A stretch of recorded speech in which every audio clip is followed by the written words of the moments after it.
Ang huling ritual sa baryo. Sa isang liblib na baryo sa probinsya, kung saan mas malakas pa ang bulong ng hangin kaysa sa boses ng tao, may dalawang pangalan na kinatatakutan ng lahat. Carding, ang albularyong kilala sa paggagamot at pagtataboy ng masamang espiritu. At Jose, isang lihim na mambabarang, tahimik sa araw, halimaw sa dilim. May pamilya si Carding, isang asawa at dalawang anak. Samantalang si Jose, may anak na si Mark, ang kuya, at si Francis, ang bunso. Mga batang kilala sa baryo bilang sinungaling, palaaway at nambubuli. Ang simula ng kapahamakan. Isang hapon, inutusan ni Carding ang dalawang anak niya na bumili sa tindahan.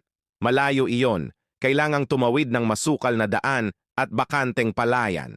Sa daan, sinalubong sila ni Mark at Francis, kasama ang kanilang mga barkada. Ngumisi ang mga ito. "Uy, anak ng albularyo!" Sabay tulak, suntok, sipa.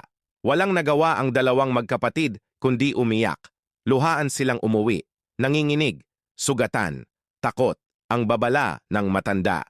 Nang malaman ni Carding ang nangyari, nagdilim ang kanyang mukha. Tahimik siyang nagtungo sa bahay ni Jose. Naroon ang mga bata, nagtatawanan pa. "Humingi kayo ng tawad sa mga anak ko," mariing sabi ni Carding. Ngunit ang sagot, tawanan. "Matanda ka na, anong magagawa mo?" Sigaw ng isa, huminga ng malalim ang albularyo.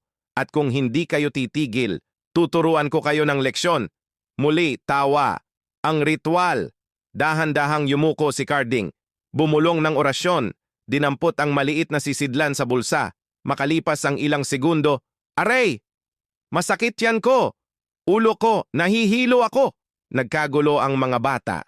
Ang iba napaluhod, ang iba napasigaw, maputla, pawis na pawis.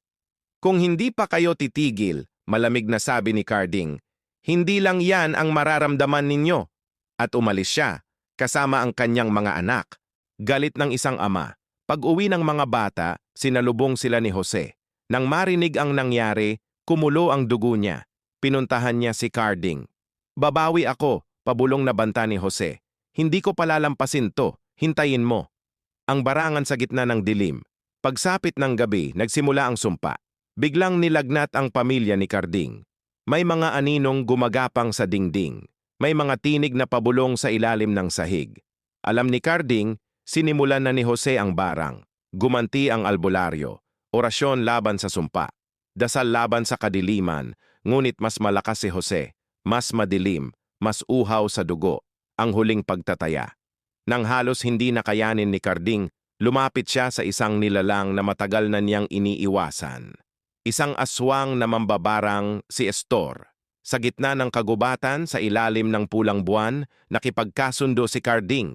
Isang huling ritual, isang huling laban.